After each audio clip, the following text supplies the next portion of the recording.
세미나에 저를 이렇게 강사로 초빙해 주셔서 교수님하고 분께 감사드립니다. 그리고 이제 오늘 또 다들 바쁘신데 이렇게 시간을 내주셔서 이렇게 예, 이런가요? 벗어도 됩니까? 예? 아, 이걸 어디요?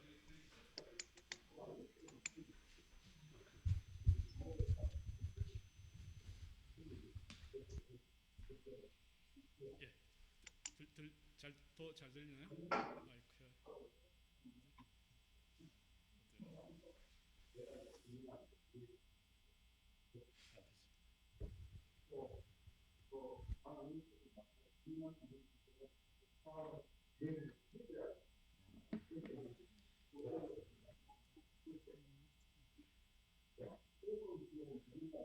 안 되죠. 이건 되나? 이건 되는데요? 이거 빼면 되잖아요. 예, 예, 됐습니다.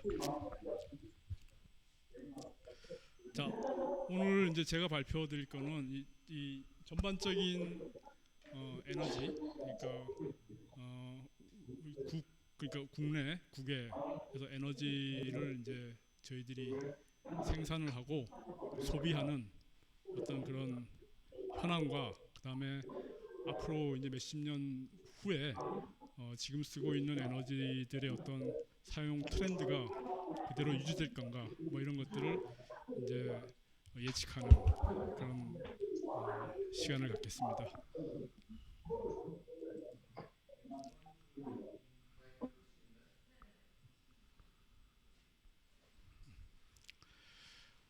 이제 글로벌 에너지를 먼저 이제 설명을 드리고 그 다음에 국내 에너지, 그 다음에 이제 글로벌하게 국내가 어떻게 이제 변할 건가 그런 걸 전망치를 좀 말씀드리겠습니다. 일단 먼저 시작하기 전에 1차 에너지란 무엇인가 뭐 다들 잘 아실 거예요. 1차 에너지는 이제 땅 속에서 우리가 가공하지 않은 에너지입니다. 예를 들면 원유, 천연가스, 뭐 우라늄, 풍력 같은 것들이 1차고요. 그다음에 이 에너지를 저희들이 직접 사용하지는 못하죠. 한번 가공을 해서 인류가 사용하기 편하게 가공을 하게 되면 이제 원유는 휘발유, 경유, 등유와 같은 제품이 되고 이런 것들을 이제 저희들이 바로 사용할 수 있고 그다음에 전기 우리가 너무나 잘 아는 전기도 이제 가공을 통해 갖고 이렇게 되고 그다음에 도시가스 이런 것들 뭐 우리가 난방이나 냉방에 사용하고 뭐 요리할 때 사용하고 이런 식으로 우리가 편리하게 에너지를 변환을 합니다. 변환을 하고 가공을 하면은 원래 갖고 있던 1차 에너지가 최종 에너지로 변환하는 과정에서 에너지를 잃게 돼요. 저희들이 전하는 과정에서 그 로스되는 부분이 이제 상당한데 그건 나중에 설명을 드리겠습니다. 그다음에 이제 저희들이 요즘 이제 핫 이슈인 재생에너지는 뭐 잘 알고 계신데 태양에너지, 풍력, 수력, 해양, 지열, 바이오, 폐기물, 그다음에 이제 수열 이런 에너지를 재생이라고 하고 신에너지는 수소, 연료전지, 석탄, 액화가스, 화 할 때 그러니까 탄화수소를 변환시켜서 만드는 그런 에너지, 연료전지 이런 것들을 신에너지 두 개를 합해서 이제 신재생이라는데 보통 우리 그냥 신재생 이렇게 많이 사용하죠. 그다음에 이제 가채연료는 우리가 가장 많이 쓰는 그 화석연료, 석유, 석탄, 천연가스의 가채연료는 뭐 이 정도 됩니다. 뭐 이건 계속 변하는 거니까. 이거는 이제 그냥 예로 2016년의 예인데 전 세계 에너지가 뭐 137억 톤 이렇게 됩니다. 이 숫자를 이제 여러분들은 뭐 외우기 에너지는 톤, 그다음에 부피, 그다음에 열량 이런 식으로 각 기관마다 다르게 하기 때문에 이걸 뭐 외우는 거는 좀 그렇고 오늘의 강의는 상대적으로 에너지들이 어떻게 사용되는가 그걸 좀 이렇게 비교를 하면서 보시면 될 겁니다. 전 세계적으로 137억 톤을 사용하는데 저희 나라가 한 2.8억 톤 정도를 사용하고 있습니다. 몇 프로 한 4% 되나. 그 중에서 이제 비교적으로 보면 석유를 가장 많이 사용하고요. 그다음에 석탄, 천연가스, 신재생 원자력 순으로 이렇게 지금 하고 있고, 그다음에 연도별로 보면 이제 점차적으로 늘어가고 있다. 에너지 사용량이 이걸 보시면 되고요. 한국이 에너지를 굉장히 많이 사용하는 나라예요.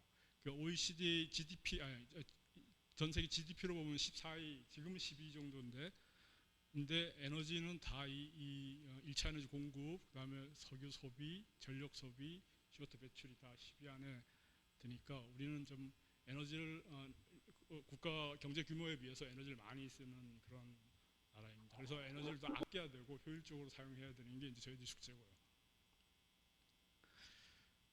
그 다음에 이제 이건 이 제목이 잘 안 보이나 그죠? 이게 지금 아까는 에너지 공급이고 지금 에너지 소비입니다. 이제 공급은 뭐냐면 1차 에너지를 공급하는 거고 소비는 최종 에너지를 소비하는 거예요.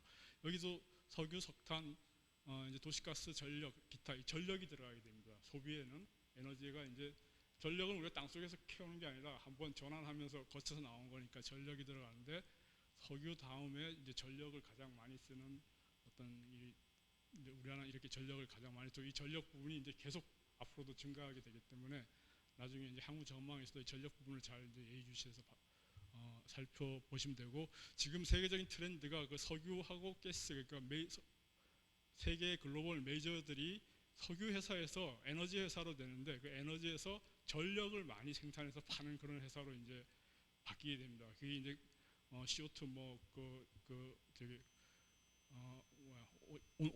온실가스 감축, 그다음에 뭐 넷제로 이런 것 때문에 석유 회사들이 이제 전력을 사용해갖고 전력은 상대적으로 클린하게 만들 수 있으니까 그렇게 됩니다.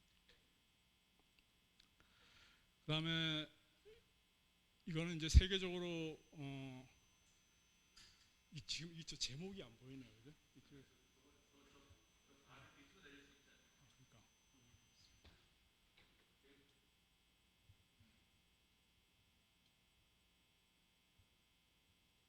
그러니까 됐네요. 전 세계 이제 에너지 소비를 이제 BP가 2021년에 통계를 낸 건데 여기 소비 이제 보면은 이제 원유, 그다음에 천연가스, 석탄이 이제 화석 연료가 주로 이렇게 지금까지 차지하게 됩니다. 이 화석 연료를 많이 쓰니까 아무래도 CO2 발생률이 이제 높아지는 게 큰 이슈인데 시간대별 트렌드를 보면은 이제 우리가 여기에 보면 이 회색이 지금 석탄이죠. 석탄은 좀 줄어드는 트렌드고 이 오일도 마찬가지로 이제 줄어드는 그렇지만은 가스는 늘어나는 왜냐하면 상대적으로 석탄과 오일보다 깨끗하니까 CO2 배출이 상대적으로 낮으니까 이제 세계적으로 많이 쓰는 트렌드고요. 나머지는 비슷하고 마지막 신재생은 이제 과거 10년에서 좀 급격히 늘어나는 이제 트렌드고 앞으로도 계속 이 부분은 이제 늘어날 건데 얼마나 급속하게 늘어나냐가 이제 뭐 다양한 예측 기간마다 틀린데 뭐 요거는 이제 좀 지켜봐야 될 것 같습니다. 자, 요거는 OECD 주요 국가들이 이제 에너지 공급에 대한 분포를 나타내는데 그냥 얼핏 보면 초록색이 이렇게 좀 많은 부분을 차지하죠. 이 석유입니다.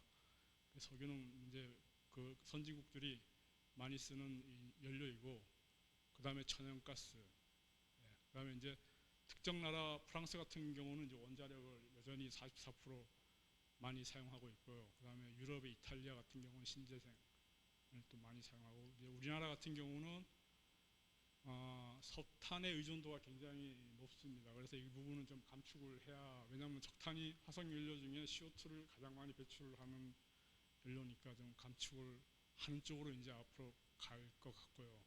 그 다음에 여전히 다른 선진국들보다 신재생 부분이 좀 3% 낮습니다. 이 부분은 이제 늘어나지 않을까 이렇게 예측됩니다. 원유 확인 매장량은 뭐 연도별로 계속 변하는데 이거는 이 그림 이 슬라이드에서는 어디에서 원유가 매장량이 많이 있냐 뭐 여러분들 잘 아시겠지만 중동이 가장 많고 그다음에 이제 남미 있고 남미는 베네수엘라의 헤비 오일이 많기 때문에 그 부분이 많이 차지하고 있고요. 그다음에 이제 북미 순이고 그다음 구소련 이런 식으로 되고 있습니다. 아까 말씀드렸지만 가채 연도는 한 50년, 지금 기술로는 한 50년 정도를 생산하고 있고, 가채 연도를 이제 예측하는 건 지금 매장량에다 생산량을 나누는 건데, 지금 현재 원유 생산량을 전 세계적으로 보면 중동이 가장 생산을 이제 많이 하고 있고요. 그 다음에 이제 북미, 그 다음에 전반적인 트렌드가 계속 원유 생산이 올라가고 있고, 코로나 전부터 이제 잠깐 떨어졌습니다. 여기 이 부분은 아마 좀 이게 코로나 이후에 떨어진 게 아니라 이전에 1년 전부터 떨어졌거든요. 그게 이제 그때부터 이미 지구 온난화 이슈들이 됐고, 화석연료를 이제 덜 사용하자라는 어떤 사회적인 전반적인 분위기가 조성돼서 떨어졌는데, 왜 떨어졌는지 이건 그리고 코로나 이후에 또 트렌드를 좀 같이 비교해서 앞으로 계속 떨어질 건지 신재생이 대체할 건지 이런 거는 좀 스터디를 해야 될 부분이라고 생각됩니다. 이 그림에서는 전반적으로 다 이렇게 아직까지 올라가고 있는 추세고, 결국에는 CO2를 감축하려면 석유, 석탄, 천연가스를 낮춰야 되는데, 이제 그러려면 이제 돈을 많이 이제 써야 되겠죠. 이제 언제부터 그 시점이 내려갈지 이제 그게 관건입니다. 그다음에 석유는 생산되는 대륙하고 소비되는 대륙이 좀 틀려요. 그래서 이제 거래 막 트레이딩이 이제 막 이루어지는데, 천연가스는 비슷합니다. 왜냐하면 수송하기가 힘들기 때문에 그 나라에서 필요하기 때문에 그 나라 생산하는데, 석유는 수송이 용이하기 때문에 먼 나라에서 생산해서 갖고, 석유의 장점이 이제 그거죠. 수송이 편하고 활용하기 편하고, 그렇기 때문에 이제 석유는 생산되는 데하고 소비되는 데가 좀 불일치합니다. 가채연도는 앞에 매장량을 현재 기술로 생산하는 생산량으로 나누면은 이제 가채가 되는데, 남미가 가채가 150년, 석유가 원유가, 그 다음에 중동은 이제 거의 한 80년 정도에 남았다고 그러고, 옆에는 이제 연도별로 그 분포를 합니다. 여기 보면 남미가 갑자기 늘어난 건 아까 그 베네수엘라에서 그 중진류의 그 매장량을 갑자기 올려서 이렇게 2005년, 6년에 이렇게 늘어났고, 나머지는 뭐 비슷하게 지금 가고 있는 추세입니다. 생산, 이거는 이제 국가별로 어디가 가장, 저는 이거 사우디가 제일 많이 생산할 줄 알았거든요. 근데 보니까 미국이 제일 많이 생산하고 있더라고요. 미국하고 러시아가 사우디가 연도별로 순서를 바꾼다고 해요. 이 당시 2020년에는 이제 미국이 가장 많이 생산을 했고, 그 다음에 러시아, 사우디 순이고요. 나머지는 이제 비슷비슷 이렇게. 근데 생산을 해서 수출하는 거는 보면 사우디가 제일 많이 수출합니다. 왜냐하면 미국은 생산도 많이 하지만 자국 내 소비도 많기 때문에 거기서 많이 사용하고, 사우디는 이제 자국 내 소비보다 많은 양을 생산해서 수출을 제일 많이 하고, 그 다음에 러시아, 캐나다, 이라크 순으로 이렇게 하고, 미국도 한때는 석유가 모자라는 수입국이었는데 이제는 이제 셰일가스 때문에 수출국으로 이렇게 바뀌었습니다. 천연가스 이제 매장량입니다. 천연가스는 뭐 중동이 우리 제일 많이 매장량을 지금 보유하고 있고요. 그 다음에 이제 러시아, 구러시아가 구소련, 그래서 많이 지금 매장돼 있습니다. 그래서 지금 뭐 우크라이나 전쟁 이런 것도 사실 러시아가 이 가스를 많이 갖고 있기 때문에 그렇게 과감하게 그렇게 지금 하고 있는 것도, 러시아가 갖고 있는 가스가 유럽으로 대부분 가고, 유럽은 그 에너지 종속을 당하기 때문에 이제 그런 게 백그라운드가 있지 않나. 아까 가스 생산량은 전반적으로 좀 원유보다 급격하게 올라가는 게 상대적으로 클린하니까 넷제로 달성하는 데는 당분간 저희들이 그 화석연료를 써야 된다면 상대적으로 천연가스를 많이 써야 되기 때문에 많이 올라가고 있고요. 그 다음에 이 분포가, 생산하는 분포와 소비하는 분포가 좀 비슷합니다. 이게 이제 가스는 수송하는 방법이 LNG하고 파이프라인인데, 상대적으로 이제 수송이 좀 돈이 많이 들기 때문에 그 지역에서 생산해서 그 지역에서 사용하는 어떤 그런 두고 뭐 대륙별로도 그렇게 큰 차이는 없는 걸로. 가채연도입니다. 이건 중동이 100년 이상, 나머지는 이제 100년 이하로 이렇게 해서 뭐 100년 지금 기술로는 뭐 아까 원유도 그렇고 이제 천연가스도 그렇고 한 50년에서 100년 사이 때 되면은 고갈된다 이렇게 지금 보고 있습니다. 생산국은 미국이 가장 큽니다. 이 국가별로 보면 미국이 이제 가장 많이 생산하고 셰일가스 영향이 크겠죠. 원래 러시아가 1위였는데 그 전에는 미국이 하고 이제 수출하는 나라는 호주, 카타르, 이제 그다음에 미국 순으로 지금 현재 순위가 이렇게 되어 있습니다. LNG 그 가스를 이제 수입을 할 때 주로 장거리 수입은 LNG를 통해서 하는데 LNG를 많이 쓰는 나라가 이제 과거는 일본, 한국 이렇게 했는데 일본이 제일 많이 썼죠. 현재도 지금 많이 쓰고 있고요. 수치로 보면 지금 100 근처고 우리나라가 이제 60 정도이고 중국이 이제 급격하게 산업이 발달하면서 많이 올라갔고 유럽도 많이 이제 18년, 뭐 17년 이후로 이제 많이 사용을 하는데 여기서 이 그래프에서 볼 거는 이제 수입을 어디서 해오냐. 최근에 수입이 이제 미국이 러시아하고 미국이 이제 많이 수출 국가가 됐다는 거, 셰일가스 영향이죠. 예. 보면 될 거고 전반적으로 이제 가스는 급격하게 지금 소비량이 전 글로벌하게 많이 올라가고 있고 한국하고 일본은 좀 이게 완만하게 올라가는 추세입니다. 자, 석탄은 뭐 매장량이 전 세계적으로 보면은 뭐 크게 변화가 별로 없어요.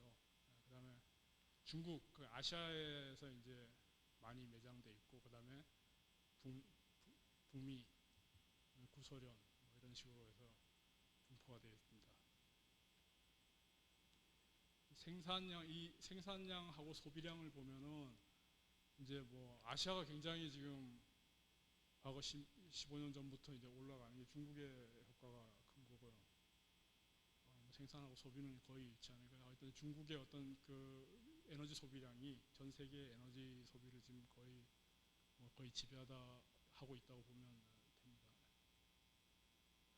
가채 연도는 석탄은 석유나 천연가스보다 상대적으로 좀 많이 아직도 남아 있는 상태인데 이제 이거를 저희들이 다 이렇게 땅속에서 이 캔에서 에너지화 할 수 있는지 그건 이제 모르는 이제 왜냐하면 석탄은 CO2를 배출하는 가장 큰 그 화석 연료이기 때문에 그래서 가채 연도는 아직까지 많이 남아 있다. 예. 더 올려. 아, 더 올려야 돼요? 이렇게? 아, 예, 예, 예. 예.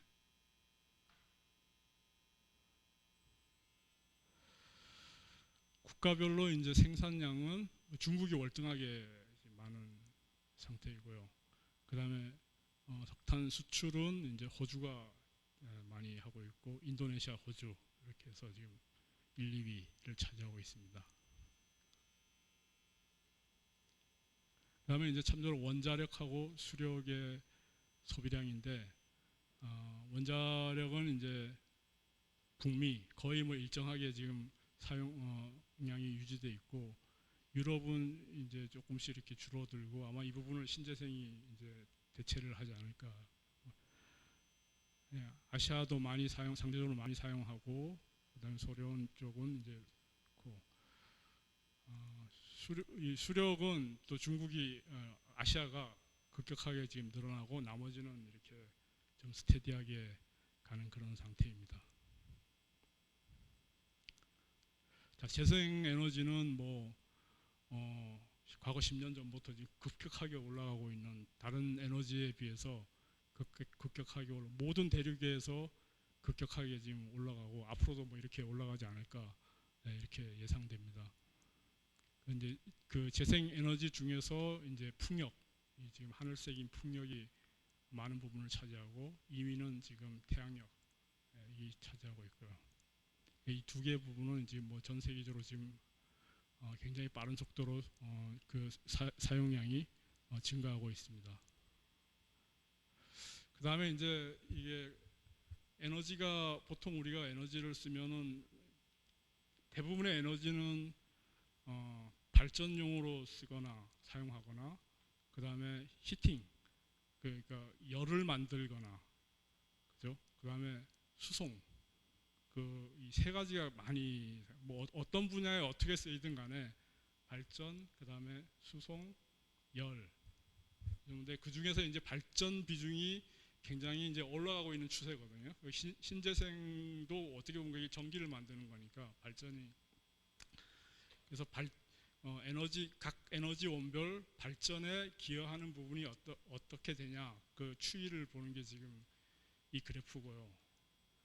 보면은 일단은 회색의 석탄은 줄어들고 있죠. 이거는 이제 원인은 아무래도 CO2 배출 때문에 온실가스 때문에 이제 줄어들고 있고 천연가스는 뭐 여러분 다 알다시피 뭐 클린 에너지니까 늘어나고 있는 추세고요. 수력은 그냥 이렇게 일정하게 유지되고 그 다음에 이제 원자력 에너지도 글로벌하게는 좀 줄어들고 있습니다. 왜냐하면 원자력은 전기 생산 단가는 낮지만은 위험할 수 있으니까 뭐 일본에서 우리가 그것도 좀 받고 있기 때문에 그 다음에 이제 석유는 전반적으로 내려가고 있는 추세. 석유는 일단 CO2 배출도 있지만 상대적으로 좀 비싼 에너지이기 때문에 더 싼 에너지로 대체를 되고 있고 그 다음에 이제 신재생은 글로벌하게 굉장히 지금 다른 거에 비해서 굉장히 지금 증가하고 있는 추세입니다. 신재생을 보면은 이제 그러니까 전기를 만드는데 신재생이 차지하는 비율이 그 세계적 평균을 보면 한 12% 정도 이 정도고 여기 유럽하고 그다음에 중남미 그다음에 북미가 그 평균을 웃도는 어떤 수치로 급격하게 신재생이 지금 많이 도입되고 있고 그 밑에는 여전히 화석 연료를 이제 많이 전기를 만드는 데 사용하고 있는 추세입니다. 자, 최종 에너지를 소비하는 OECD 주요 국가별로 보면은 전 세계가 이 정도면 이제 OECD 국가가 한 반 조금 이하가 되는데 최종 에너지를 보면 최종 에너지는 이제 전기가 포함된다 그랬죠. 기존에 전기가 포함되고 이제 석탄 부분이 굉장히 작죠. 예. 그리고 여전히 석유는 많은 나라에서 많이 사용을 하고 있습니다. 그래서 이제 무시 못하는 지금 에너지로 지금 돼 있고, 그다음에 천연가스는 또 마찬가지로 이제 그래서 석탄, 석유, 천연가스, 화석연료를 하면은 여전히 지금 반 이상을 지금 사용하고 있고요. 그리고 전기 에너지가 이제 많이 현재 증가 추세에 있는 각 나라별로 다. 그다음에 신재생이 이제 1차 에너지로서는 아까 10몇 프로 막 13% 이렇게 되지만 최종 에너지로는 각 나라에서 아직도 10% 넘는데 프랑스가 이제 거의 10%에 도달했고 그래서 모르겠지만 2018년 데이터니까 현재는 좀 더 늘어날 수도 있습니다. 그래서 최종 에너지를 보면은 OECD만 보면은 우리나라가 지금 상위 5위에 있는 에너지인데 아까 봤지만 저기 우리나라는 에너지를 많이 수입하는 나라잖아요, 그죠?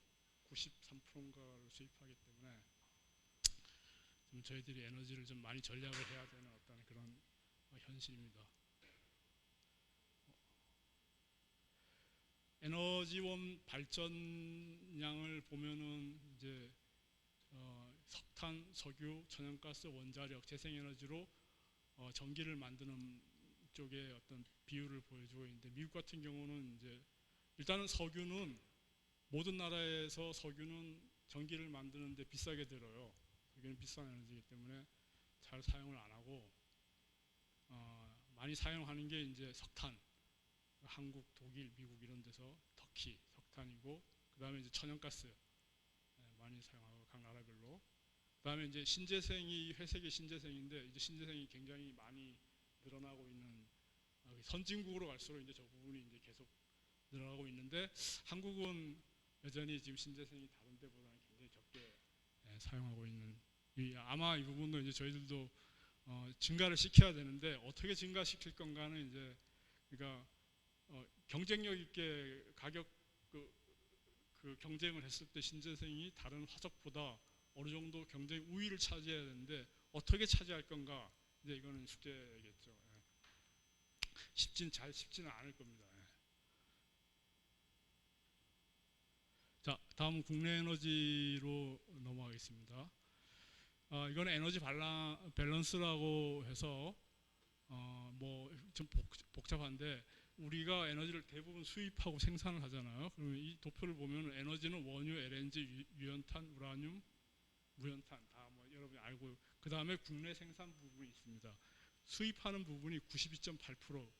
그러니까 작년에 이제 애경련에서 발표한 건데, 그 나머지 7.2%는 저희들이 이제 국내에서 자체 생산을 하는 에너지입니다. 그래서 90% 이상을 수입한다는 걸 이제 이 에너지 이 도표로 볼 수 있고 수입원은 뭐 각자 써 있는 이렇게 전 세계 각국에서 이제 수입하고 수입한 거를 이제 1차 에너지로 분류를 하면 석유 제품이 제일 많고요.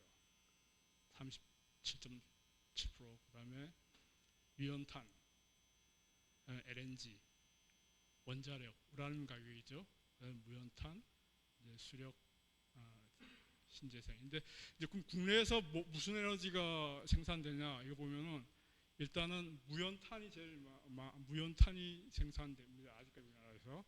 그래서 이제 무연탄이 여기서 보면은 이렇게 무연탄이 이쪽으로 가고 그 다음에 신재생 당연히 뭐 태양력, 풍력 우리나라에서 뭐 육상, 해상 다 이렇게 생산되니까 그 포션이 이쪽으로 가고요.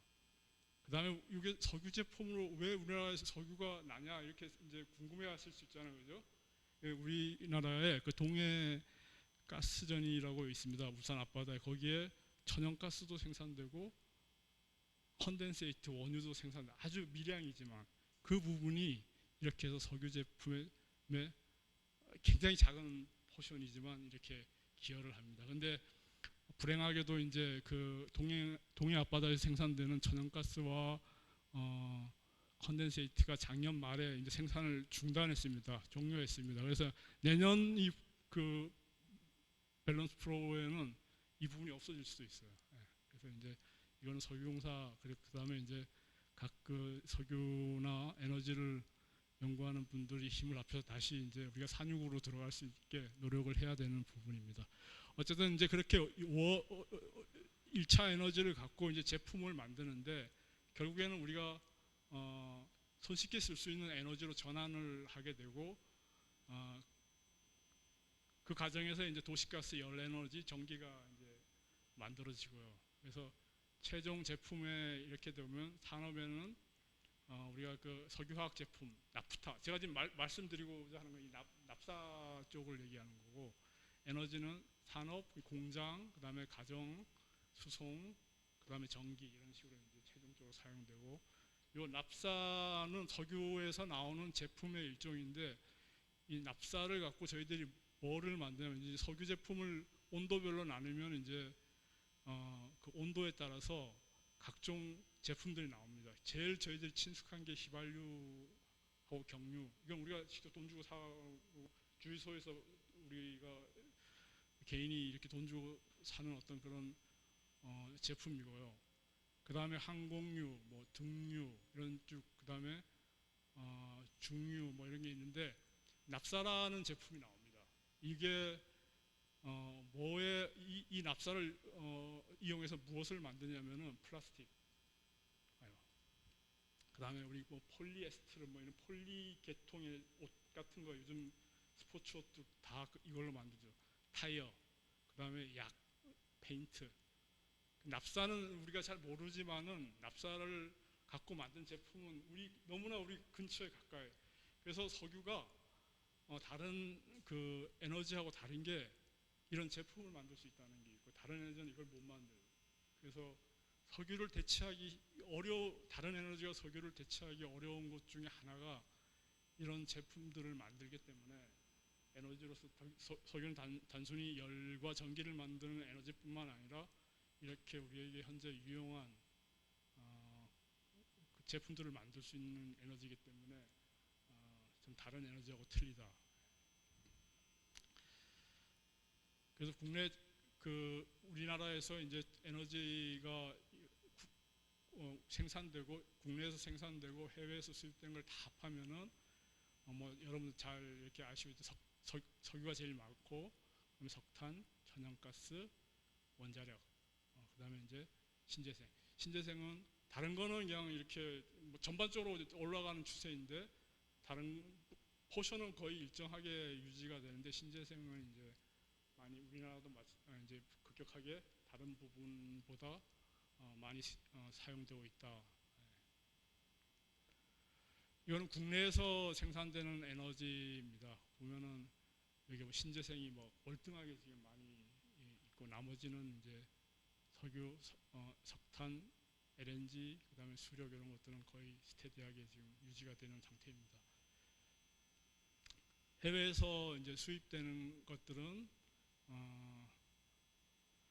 뭐 제일 많은 게 뭐 석유, 지금 석탄, 천연가스, LNG 이런 식으로 보고 LNG가 가장 많이 지금 증가되고 있고 있는 추세를 보여주고 있습니다.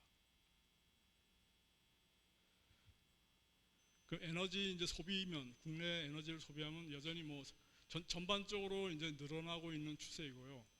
그다음에 석유가 가장 많이 사용되고 있고, 그다음에 이제 전력도 늘어나는 추세에 있는 어떤 그런 에너지고 최종 에너지고, 그다음에 이제 신재생 쪽이 제일 위를 차지하고 있습니다.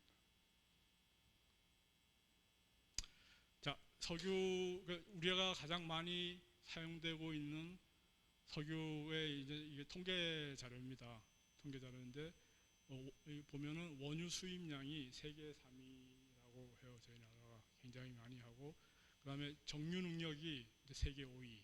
그래서 이 세계 5위이기 때문에 사실 우리가 원유를 수입하는 나라이기도 하지만은 제품을 만들어서 다시 수출하기도 해요. 미국이나 아니면 중국 같은데. 그래서 우리는 석유의 수입국이기도 하지만 수출국이기도 그게 가능한 게 이제 우리나라 정제 능력이 워낙 이제 세계적으로 높기 때문에 그게 이제 하고, 그다음에 원유를 갖고 만든 석유 화학 제품을 저희들이 이제 수출도 이렇게 하는 그런 나라입니다. 그다음에 이제 석유를 어디서 수입하냐? 중동 의존도가 굉장히 높죠. 69%가 이제 중동에서 오고 18%가 이제 미주에서 오는 어떤. 그다음에 나라별로 보면은 사우디가 제일 이제 저희들이 수입하는 가장 큰 나라입니다. 수입량이 전반적으로 뭐 과거 81년도부터 보면은 쭉 늘어나고 있는데 다행인 거는 이제 2016년부터 이 노란색 중동 의존도가 이제 좀 떨어지고 있고, 미국에서 이제 석유를 수출하기 시작하면서 이제 중동 의존도가 좀 떨어지는 이런 추세입니다. 국가별로 이제 원유 수입을 보면 사우디가 뭐 우리나라에 가장 많고요. 그다음에 쿠웨이트, 미국, 이라크 순으로 이렇게 되고, 중동 비중 의존도는 좀 떨어지고 있고 미국이 이제 올라가고 뭐 나머지는 비슷하다 뭐 이런 자료를 보여주고 있습니다. 석유 제품을 보면 저희들이 이제 석유를 갖고 그 석유 제품을 만드는데 석유 제품을 만들어서 이제 많은 부분 국내에서 이제 사용되고 이제 에너지를 전환할 때 이제 연료로 쓰는 전환 부분이 이렇게 있고, 그다음에 가장 큰 거는 산업 부분, 공장에서 가장 많이 사용하고 석유는 그다음에 저희들이 자동차에 사용됩니다. 근데 이제 자동차는 여러분들 잘 아시겠지만은 현재 그렇게 바뀌어가고 있지만 전기차로 대체가 가능해요, 그죠? 그래서 석유는 아마 이제 시간이 지나면은 이 부분은 전기차로 대체가 되면은 전기가 최종 에너지에서 전기가 석유를 이제 부분을 대체를 할 거예요. 근데 산업 부분은 이제 이게 산업 부분 들어가면은 아까 얘기한 것처럼 이런 옷 재료 뭐 이런 거에 열, 냉난방 이런 데 사용되기 때문에 그 부분은 이제 얼마나 이 신재생이 대체를 할지 그거는 좀 지켜봐야 되고 신재생 이외에 다른 에너지가 와야지 100% 이제 이렇게 대체가 가능하지 않을까 이렇게 좀 보고 있습니다. 이 산업 부분하고 수송 부분이 있고 아까 말씀했지만 제품은 저희들이 다시 수출도 하는 어떤 그런 이제 구조입니다.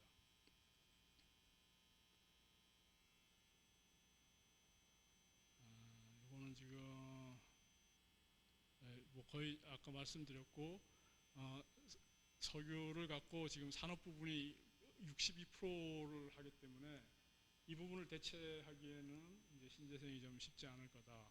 수송 부분은 전기차로 대체를 하면 이제 지금 뭐 잘 아시겠지만 전기차는 경차에서부터 기술이 발전하면 이제 중형 대형차로 가겠지만은 그 배터리가 근데 이제 이 부분은 쉽지 않을까 뭐 이렇게 지금 많은 전문가들이 보고 있습니다. 가스는 우리나라가 이제 LNG로 다 100% 도입되는데 거의 99.6%가 지금 LNG로 수입을 하고 있는 거고요. 0.4%가 울산 앞바다에서 이제 생산되는 가스였습니다. 가스공사가 이제 직도입을 하고 있고 가스공사 100% 하다가 지금은 SK 그다음에 GS에너지 그다음에 포스코 이런 데서 민간이 도입하는 쪽도 있습니다. 그 수입량 이제 95년 대비 2020년 많이 지금 원의 사이즈가 수입량을 얘기하는데 늘어났고 국가별로 보면은 카타르, 호주, 미국에서 이제 수입을 많이 하고 있습니다. 수입량 추세가 지금 뭐 전반적으로 굉장히 빠르게 올라가고 있고요. 그 다음에 수입 국가들의 지금 카타르에서 지금 많이 하고 수입 국가와 수입량에 대한 트렌드를 지금 이 그래프가 보여주고 있습니다. 가스는 이제 저희들이 그럼 수입을 하면 어디에 쓰이냐? 가스는 석유처럼 뭐 옷을 만들거나 플라스틱을 만들거나 뭐 이렇게 좀 다양하게 사용할 수 있는 에너지가 아닙니다. 그래서 가스는 들어오면은 이제 도입을 하면은 각 나라별로 이제 쭉 들어오잖아요. 그러면은 이게 이제 가스 터빈 발전, 가스 발전으로 이제 오고 그다음에 지역 난방으로 하는 게 이제 소량 들어가고 그다음에 도시가스 쪽으로 들어갑니다. 그래서 발전으로 들어가는 게 뭐 24 정도, 가스 제조로 들어가는 게 뭐 23, 뭐 비슷비슷하게 좀 가요. 그래서 이제 도시가스로 들어간 가스들이 각각 가정산업, 공공수송 산업, 제일 큰 게 산업용으로 공장으로 많이 이제 들어가서 뭐 예를 들어 브라운관을 만든 TV 공장에 들어간다든가 뭐 이런 식으로 해서 들어가고 가정용으로 들어가면 뭐 요즘 우리 저 가스 라면 끓여 먹을 때 가스로 이제 그런 것들 그다음에 가스로 갖고 보일러 때는 뭐 그런 것들 그래서 이제 사용 비중이 지금을 한 표로 보여주는 겁니다. 석탄은 이제 무연탄과 유연탄이 이제 석탄을 있는데 이제 석탄 소비량을 보여주고 있습니다. 2020년에 보면은 우리나라가 석탄을 자체적으로 생산을 해요. 그래서 국내 생산이 있고 다른 그 화석 연료에 비해서 석탄은 좀 우리나라 많이 생산하고 이제 무연탄만 그렇고 유연탄은 또 다릅니다. 해외 수입도 하고 있고 근데 이제 무연탄, 유연탄 중에서 이제 유연탄을 많이 이제 저희들이 수입을 하는데 단위를 보면 이게 지금 2만에서 현재 지금 만 이하인데 유연탄은 아직도 12만 뭐 이런 정도의 12만 1,000톤이네요. 를 수입을 하고 있고 국내에서는 수입을 안 합니다. 대부분 이제 들어온 유연탄은 발전용으로 이제 저희들이 사용을 해서 여전히 우리나라는 그 전기를 만드는데 석탄 의존도가 높고 그 대부분이 이제 유연탄을 수입을 해서 저희들은 쓰는 지금 현실입니다.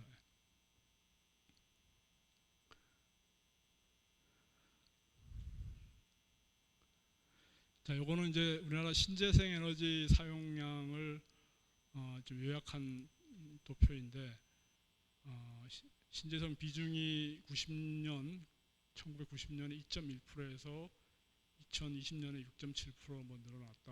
뭐 이런 이제 그림을 보여주고 계속 늘어나고 있는 추세이다. 뭐 이런 걸 도표로 보여주고 있습니다.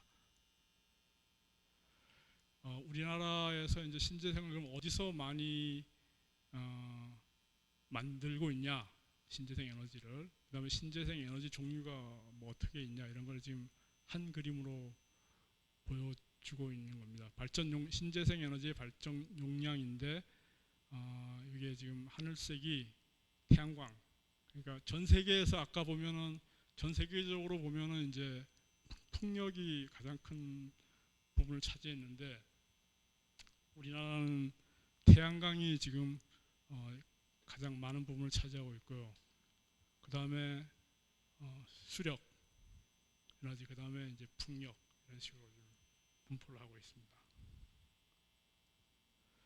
국내 전력은 부분별 전기 소비인데 산업 부분 공장에서 전기를 가장 많이 쓰고 그 다음에 상업 뭐 우리 이제 우리 건물이나 이런데 많이 쓰고 그다음에 이제 가정용 가정과 상업을 묶으면은 이제 보통 상업용이나 가정 상업용이라 이제 두 개랑 산업을 비교하면 뭐 비슷한데 어쨌든 산업이 지금 부분이 가장 크게 차지하고 있고요. 전기를 수송으로 쓰는 거는 뭐 여러분 잘 아시겠지만 옛날에는 전철 이런 것들 했지만 이제 지금은 이 부분이 늘어날 겁니다. 왜냐하면은 전기장차가 이제 많이 되면 그래서 수송이 아주 없지는 않고 이 부분이 빨갛게 지금 나오는데 이게 이제 앞으로 계속 늘어나지 않을까 이렇게 생각하고 있습니다. 자, 이건 전력 수급인데 수요와 공급이죠. 전력은 뭐 다양한 에너지로부터 우리나라가 이제 많이 들어오는데 이제 뭐 계속 반복돼서 말씀드리지만 석탄이 가장 많고 전기를 만드는데 우리나라는 이제 원자력도 굉장히 많은 부분을 차지하죠. 그다음에 이제 죄송합니다.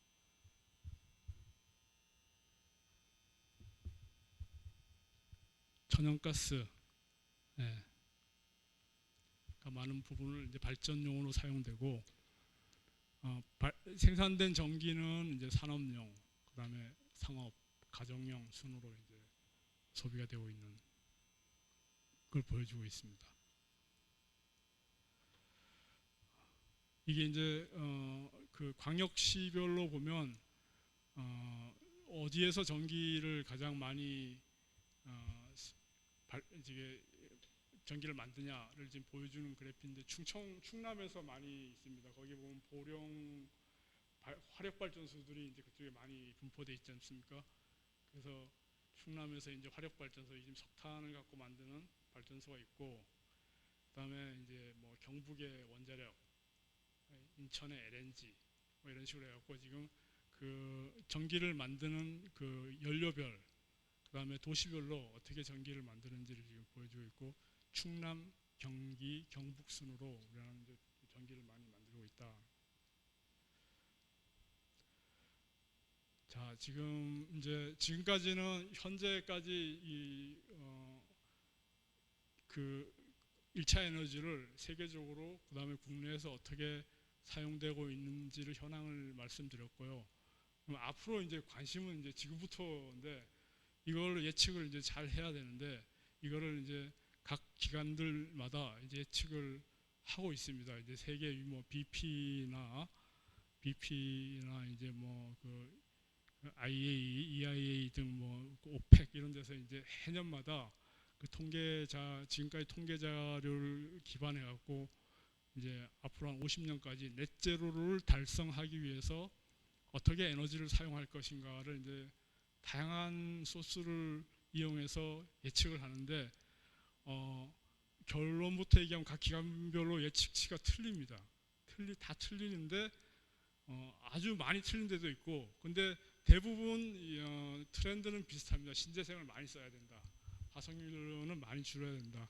근데 얼마나 빨리 얼만큼을 줄여야 되냐, 이거는 뭐 그거는 이제 주가를 예측하는 거하고 똑같겠죠.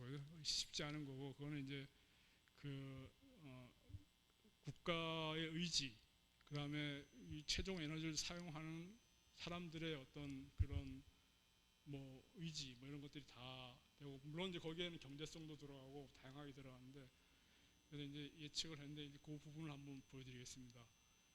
이 예측 메커니즘은 굉장히 복잡해요. 이게 책, 뭐 영어로 된 책 몇백 페이지 이상씩 되는 건데, 지금 여기서는 각 기관별로 어떻게 이제 그 비율이 어떻게 되냐, 이 정도만 이제 보시면 될 겁니다.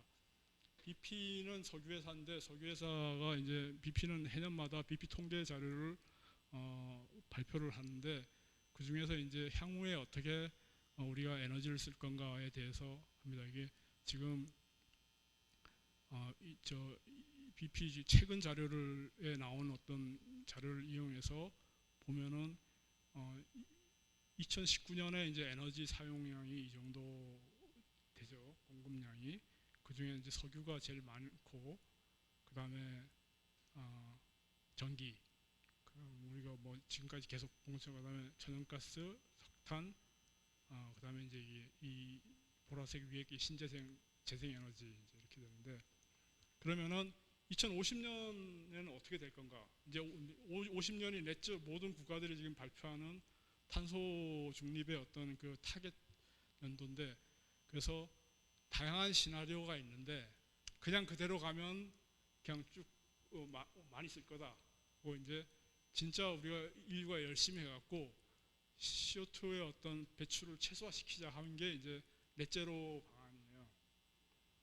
그럼 여기 보면 이제 석유가 급격하게 줄어들고 있죠, 그죠?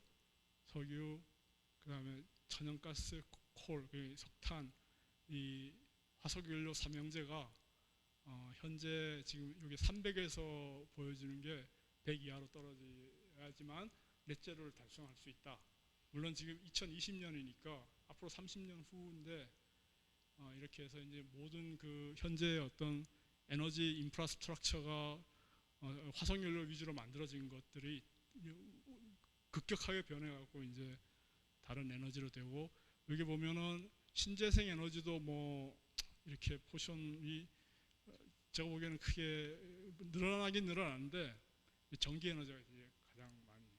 그래서 지금 현재 석유 그 외국의 그 석유 메이저들의 트렌드가 이제는 석유 회사가 오일앤가스 컴퍼니가 아니라 에너지 컴퍼니로 가면서 그 주 프로덕트가 오일앤가스보다 전기 쪽으로 해서, 그래서 이제 그 회사들이 뭐 신지유 풍력도 하고 태양광, 바이오매스 이런 데 막 투자를, 뭐 지열 이런 데 투자를 하는 게 이제 종합 에너지 회사로 바뀌면서 전기를 생산해서 팔겠다.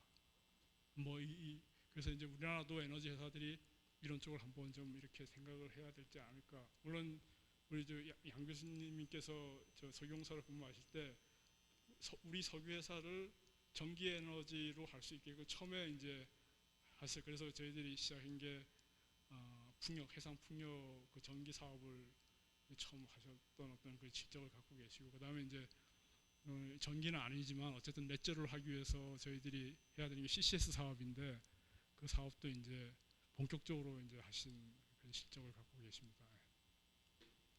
이게 이제 BP에서 예측한 어떤 트렌드고, 그 다음에 IEA라는 이제 그런 기관이 또 있습니다. 거기서도 예측을 했는데, 비교를 해보면 2019년 현재라고 보면은, 그 다음에 이제 제일 나중을 보죠. 2040년을 보죠. 뭐 그 중간은 좀 굉장히 공격적으로 저희들을 에너지를 감축을 했을 때와, 그 다음에 그러지 않을 경우, 이건 빼고 보면 여기서는 절대량은 그렇게 소비량은 안 변한, 이 두 개를 봐야 됩니다. 근데 이 안에서 분포하는 걸 보면은 BP와 마찬가지로 이게 나무색 브라운 컬러가 이제 석유죠, 그죠?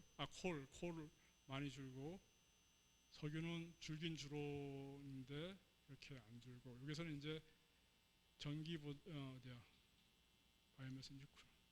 여기 전기는 없군요. 대신 이제 신재생이 많이 현재보다 신재생 포션이 많이 늘어난 이런 이제 측치를 보여주고 있습니다. 그 다음에 이건 이제 세계 신재생 기구인데 뭐 신재생 기구니까 당연히 이제 신재생이 많이 사용되는 쪽으로 이렇게 이 2010년 그 다음에 2050년 현재 우리가 있는 데가 뭐 이 정도 2020년 정도 되겠네요. 급격하게 전기가 여기서 이제 막 늘어나고 있는 어떤 추세이고요. 그다음에 오일은 이 검은 게 오일인데 현재에서 보면 굉장히 많이 줄어들고 전체적인 에너지 사용량은 비슷한데 신재생이 대체하는 게 많고 이 신재생 부분을 이제 잘게 이렇게 쪼개서 보면은 여기 보면 풍력이 이제 많이 늘어날 거고 그다음에 태양광 늘어나거나 뭐 이건 저희들이 다 이렇게 예측했던 부분 풍력과 태양광에 대한 어떤 세계적인 투자가 활발하게 이루어질 거다 이런 전망을 보여주고 있습니다. EIA를 보면은 여기는 이제 리뉴어블 가스가 굉장히 급격하게 지금 다른 거에 비해서 올라가고 있고 재생에너지가 많이 올라가고 천연가스는 조금 줄어들고 석유도 석유도 여전히 좀 2050년에도 많은 부분을 하고 그 다음에 신재생과 기존에는 화석유 연료가 같이 가는 어떤 그런 트렌드를 지금 보여주고 있습니다. 오펙은 이제 석유를 생산하는 국가의 대표 국가들이 모인 데니까 아마 석유가 급격하게 줄 거라는 거를 그렇게 예측을 안 할 겁니다. 왜냐하면 이 주요 먹거리가 석유이기 때문에 보면은 현재 이제 에너지 소비량이 이렇게 있다면은 45년 그러니까 이게 한 20년 후에는 이제 지금 보라색이 오일 안 줄어들잖아요, 그죠? 안 줄어들고 이제 가스도 마찬가지로 오히려 늘어났고 대신 이제 신재생 포션은 이렇게 그러니까 전반적으로 에너지가 사용되는 게 줄어드는 게 아니라 여전히 개도국 그러니까 여기서 보면 개발도상국 난 오펙 국가들이 에너지 소비량이 확 늘어날 거다. 오펙 국가는 이제 이미 에너지 소비하는 산업 구조에서 벗어났기 때문에 오펙 선진국들은 에너지를 줄일 수가 있지만은 뭐 아프리카나 그다음에 아시아 이런 데서 지금 인도나 뭐 이런 개발도상국 뭐 중국도 마찬가지일 수도 있는데 앞으로 에너지가 더 늘어나기 때문에 오버롤하게 에너지가 늘어나기 때문에 그 석탄 화석연료의 양을 줄이면은 그 경제 발전 속도를 따라가지 못한다. 신재생 에너지가 그걸 따라가지 못한다. 그런 이제 추세예요. 그래서 여기에 보면은 이제 요거는 이제 오펙이 시사를 한 걸 제가 이렇게 한 건데 에너지 믹스가 빠르게 진행되어도 원유는 장기적으로 사용될 거다. 뭐 당연히 오펙은 이게 먹거리니까 이제 이렇게 재생에너지가 매우 빠르게 성장, 이건 인정하는 거죠. 근데 이제 그 규모를 크게 하면은 그게 이제 경제적으로, 기술적으로 여러 가지 이제 난제가 발생하고 그걸 극복해야 된다. 뭐 이런 얘기고 기후 온난화는 인정. 이거는 당연히 인류가 극복해야 되는 어떤 굉장히 중요한 문제인데 이거를 강조로 해갖고 너무 선진국이 후진국을 압박하지 말아라 이런 내용이에요. 그러니까 경제 회복, 공평하게 전환을 해야 된다. 에너지 빈곤, 못 사는 나라도 균형적으로 이렇게 잘 해야 된다. 인류가 뭐 그런 얘기고 여전히 신재생 에너지 세계로 가려면은 그거를 이제 현재 그 에너지 체계를 바꾸는데 엄청나게 많은 돈이 들고 그 돈을 누구의 돈으로 할 건가? 그러니까 현재도 신재생이 이제 그 기존에 있는 화석연료에 비해서는 절대적으로 지금 경쟁력이 안 되는데 그래서 석유나 천연가스와 같은 현재 그 낮은 단가의 에너지를 갖고 같이 가면서 이제 스무스하게 전환을 시켜야 된다. 뭐 이런 얘기고요. 배출 감소, CO2 감소, 그다음에 관련된 에너지 정책의 발전, 그 우리나라 에너지 미래를, 그러니까 이 정책이란 건 그 국가가 신재생으로 가는 어떤 넷제로로 가는데 현재로서는 가장 큰 의지를 갖고 있어야지만 갈 수 있다, 뭐 이런 얘기입니다. 그럼에도 불구하고 다양한 분야에서 불확실성이 있고 우리가 이렇게 예측하는 30년 후에 그 에너지 소비 트렌드가 이렇게 바뀔 건지에 대해서는 불확실성이 여전히 남아 있다. 뭐 이렇게 지금 시사를 하고 있습니다. 그래서 이거는 뭐 옛날 자료예요. 이게 옛날 자료인데 어쨌든 간에 각 기관마다 예측하는 게 좀 이렇게 대동소이하다. 이제 좀 차이가 있다. 뭐 이런 걸 지금 한 도표로 보여주고 있습니다. 그다음에 국내, 마지막으로 이제 국내 부분인데 국내는 장기 예측이 없어요. 애경련에서 중기 5년 정도 예측하고 있는데 그냥 저희들이 상식적으로 알고 있는 수준의 어떤 그런 겁니다. 일단은 예측을 하려면은 국내 이제 총 생산이 어떻게 연도별로 늘어날 건가 그걸 먼저 이제 예측할, 거기에 따라서 그 생산을 늘리기 위해 투입되는 에너지량이 얼마인가 뭐 이런 식으로 좀 예측을 한 것 같아요. 그래서 경제 그 GDP 성장률이 뭐 한 2.2% 정도 이렇게 향후 5년간 뭐 이 정도로 이렇게 될 거라 하고, 그래서 에너지도 거기에 따라서 증가, 이제 에너지가 투입이 또 에디셔널 추가로 투입이 돼야 되는데 석탄은 이게 0.2% 정도 증가, 석유는 2.5, 신재생이 제일 많은 10.7%가 이제 사용될 거다. 천연가스는 뭐 생각보다 1, 원자력은 이제 새로 신규로 만들어지는 뭐 신고리 이런 원자력이 있으니까 이제 많이 올라갈 거다 상대적으로. 그다음 전기도 올라갈 거다.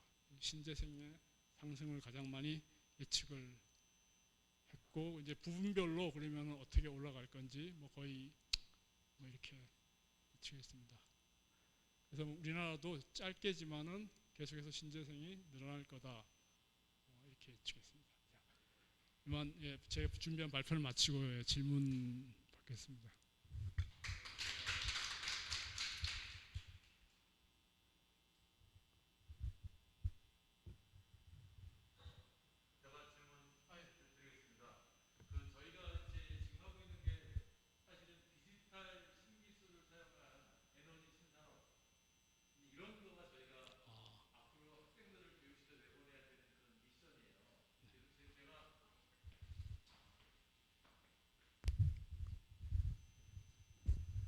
네, 안녕하세요. 전석원입니다. 그 질문의 요지는 저희가 지금 하고 있는 서울대학교에서 하고 있는 사업 중에 디지털 신기술을 사용한 에너지 신산업의 교육 내용을 좀 혁신적으로 만들고 그거를 많이 공유하는 그런 사업을 진행하고 있습니다. 그래서 오늘 권 박사님 그 석유에 대해서 그 전 세계 현황과 전망에 대해서 너무 좋은 자료를 발표해 주셔서 감사드리고요. 여쭙는 거는 두 가지 포인트인데요. 그 석유 산업과 관련돼 갖고 과연 기술 발전 전망, 디지털 신기술과 관련된 기술 발전 전망이 어떤 거가 있을지 한번 그 말씀해 주셨으면 좋을 것 같고요. 아까 그 석유공사에 추진하고 있는 풍력발전소하고 CCS를 말씀해 주셨는데 그 석유 산업에서 추진하고 있는 소위 넷제로를 위한 또 아니면은 ESG를 기업에서 ESG를 통한 그런 탄소 저감에 대한 그 석유 인더스트리 자체적으로 할 수 있는 그런 것들이 어떤 게 있는지 디지털 측면에서 하나, 그다음에 탄소 저감에 관련된 거 하나 그렇게 해서 좀 그냥 설명해 주시면 감사하겠습니다. 예.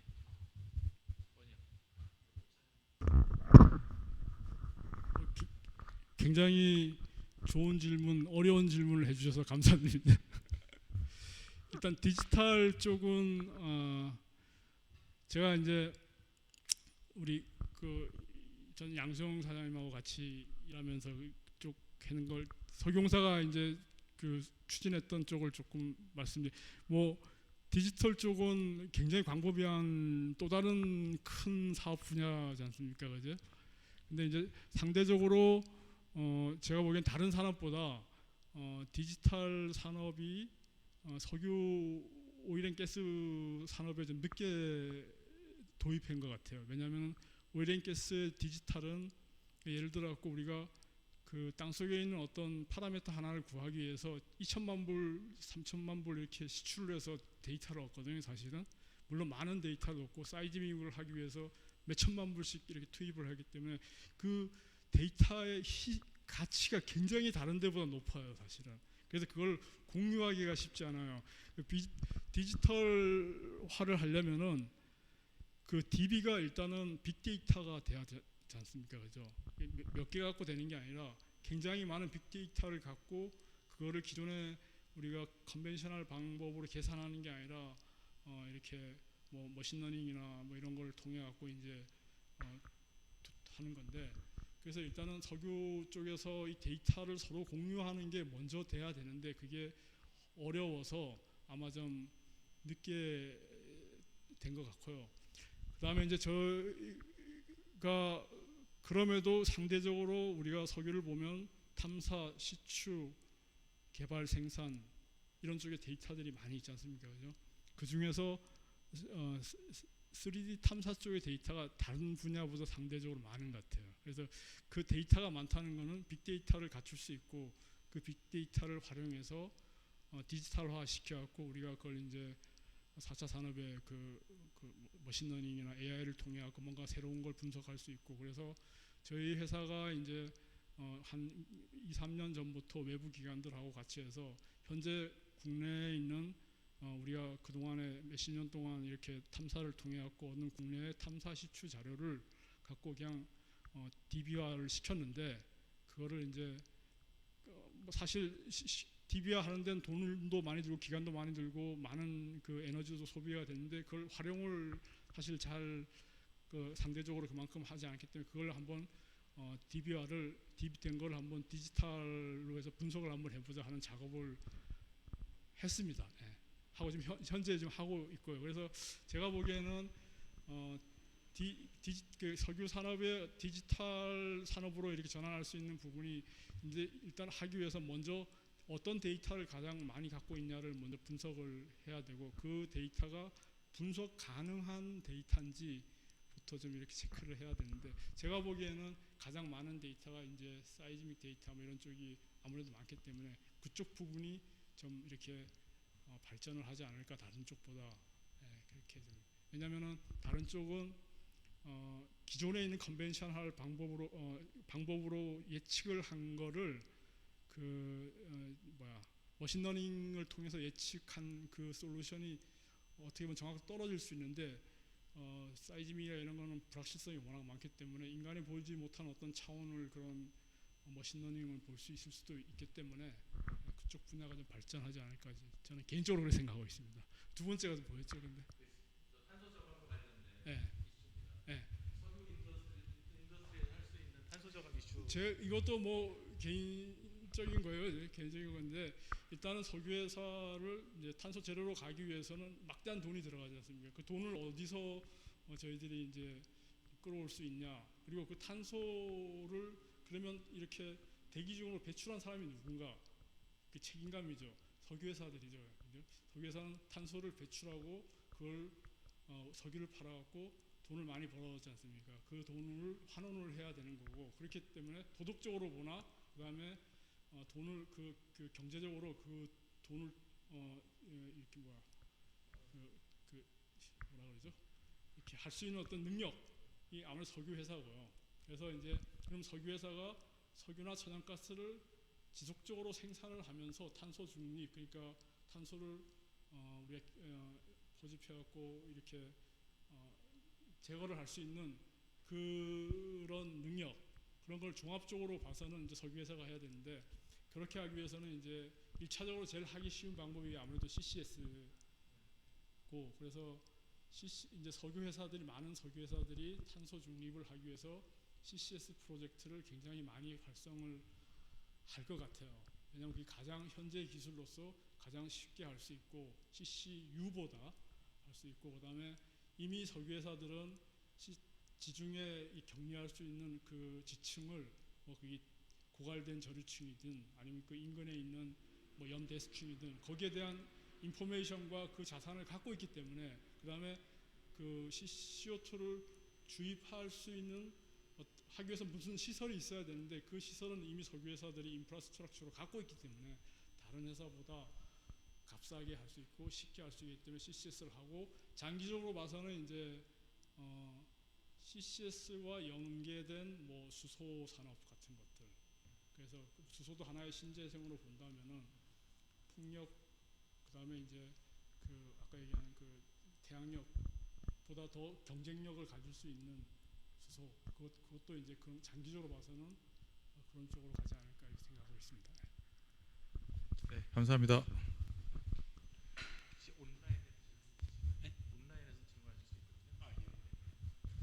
그 우리 정 교수님 질문하신 것 중에 우리 저 답변 중에 한 가지만 제가 좀 보충하려고는, 석유 회사가 이제 CCS 못지않게 그 해상 풍력을 많이 하고 있습니다. 그러니까 해상 풍력이란 결국은 해상에 구조물을 설치하는 건데, 석유 회사들이 석유 개발하는 과정에서 해상 구조물에 대한 경험이 많이 있기 때문에 이외로 그 토탈이라든가 에키노라든가 많은 회사들이 해상 풍력 쪽으로 상당히 많이 지금 진출을 하고 있습니다.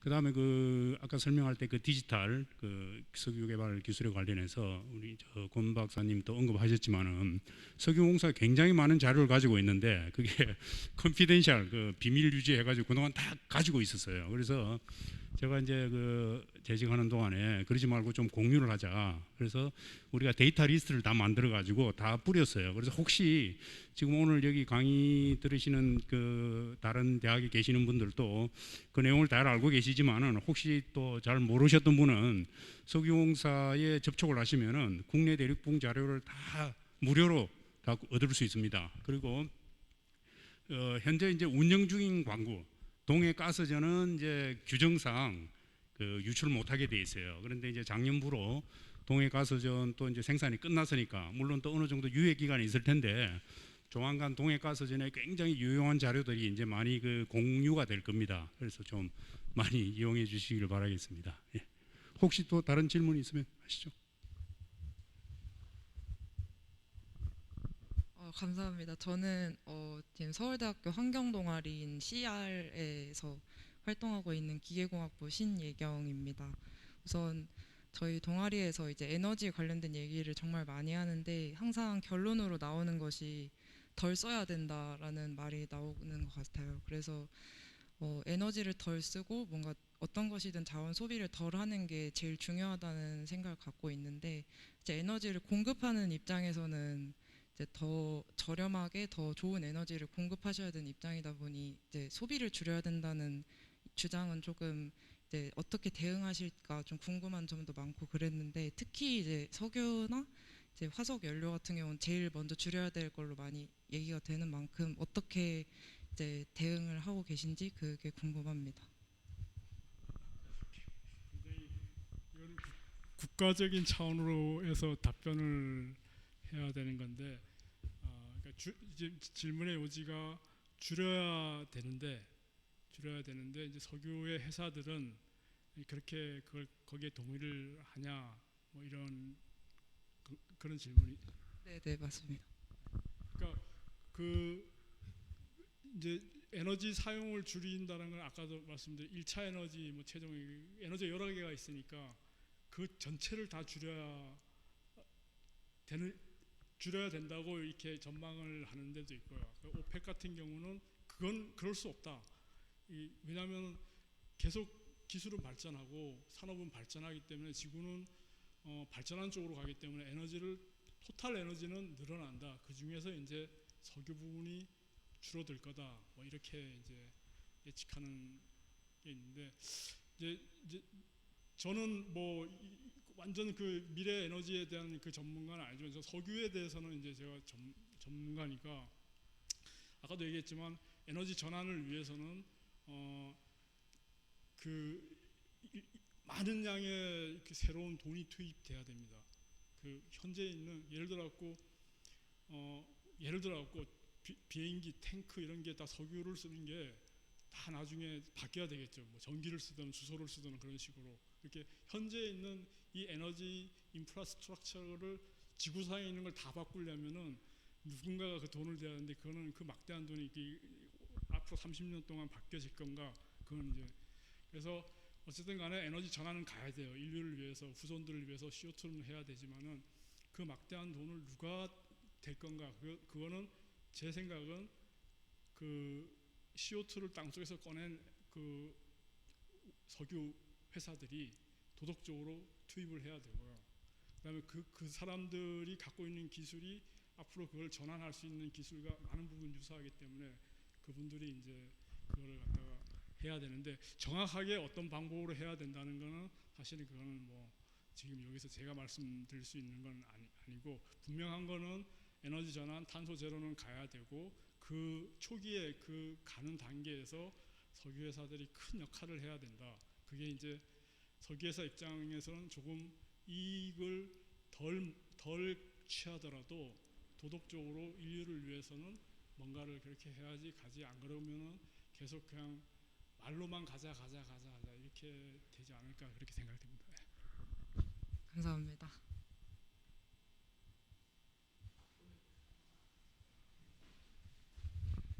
예, 지금 질문에 대한 거는 사실은 권 박사님 말씀하신 것처럼 우리가 에너지 수요라는 건 당연히 늘 수밖에 없을 것 같고요. 근데 지금 그 학생이 우리 질문하신 것처럼 그 에너지를 이제 CO2를 줄이는 방법은 결국에는 효율을 높이는 방법밖에 없잖아요. 그래서 국가 R&D 쪽에서 지금 결국에는 에너지를 지금 신재생으로 바꾸는 게 한 축이 있고 효율을 높여야 결국에는 CO2를 줄이니까 기계과에서 해결할 일이거든요. 그래서 이거는 제가 보기에는 뭐 석유나 어느 한 분야에서 할 수 있는 건 아닌 것 같고요. 굉장히 에너지를 효율적으로 생산하고 또 CO2를 모아서 집어넣고 하는 거는 공대에서 굉장히 협업을 해야 될 부분이 많습니다. 그래서 이제 혁신공유대학이 사실은 그런 취지에서 여러 학생들이 여러 전공의 학생들이 참여해서 좀 하기를 바라고 저희가 또 그런 교과 과정을 만들고 있으니까 좀 많이 참여해 주시기 바라겠습니다. 그리고 지금 그 사용량을 줄이는 것도 가장 쉬운 방법이잖아요, 그죠?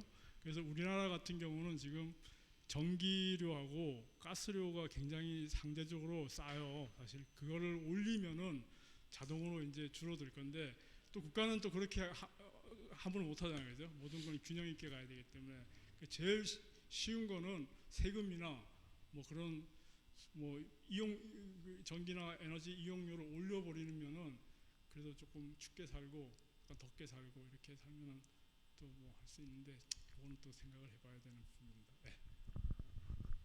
혹시 온라인으로 참여하시고 계신 분들 질문 있으신가요?